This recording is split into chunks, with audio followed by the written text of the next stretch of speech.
कधीच नाही चुकणार तुमचे फेवरेट टीव्ही शोज झी5 सोबत, तेही एकदम फ्री। तू गाणं शिकणार आहेस?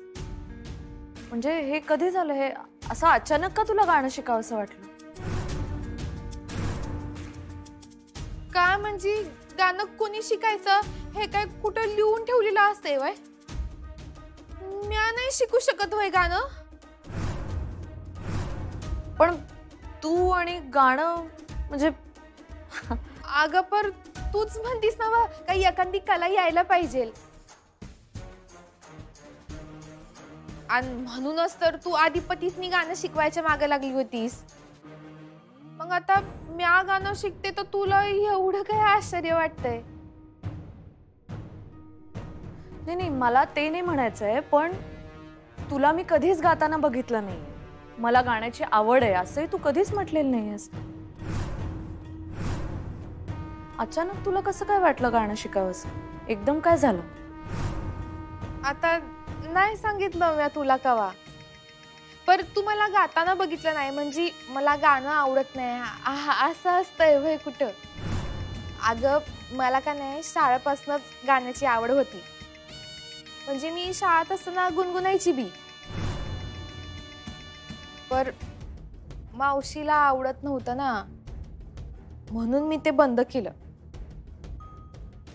आता मधी नाही का सरगम मॅडम आधीपतीसनी गाणं शिकवाय यायच्या, तेव्हा मी त्या ऐकायची आणि गुणगुणायची बी,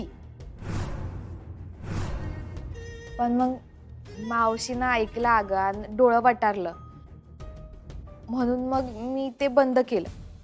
मग मी तिला घाबरत म्हणलं का मावशी मला बी गाणं शिकायचंय। मग मावशी म्हणली का शिक। अच्छा, ते कळलं मला, पण कमालच झाली। कमाल कमाल काय त्यात? अहो कमाल कवा झाली असती? आम्ही आधीपतीनं गाणं शिकायची परवानगी दिली आणि चंचीला दिली नाही, तसं जर झालं असतं तर कमाल झाली असती।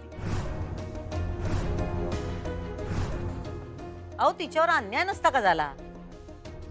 आणि या घरात आम्ही कुणावर बी अन्याय होऊ देत नाही, आहे का नाही? नाही, बरोबर आहे मॅडम, मला मान्यच आहे चंचलाने गाणं शिकायला घेणं ही चांगलीच गोष्ट आहे, पण सरगम मॅडमच का?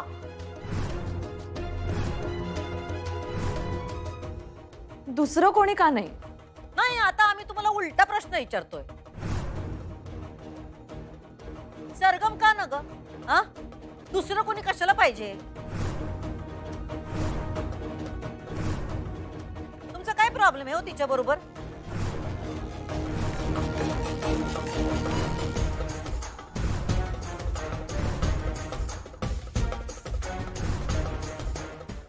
झी5 ॲप डाउनलोड करा आणि पहा सर्व एपिसोड्स एकदम फ्री।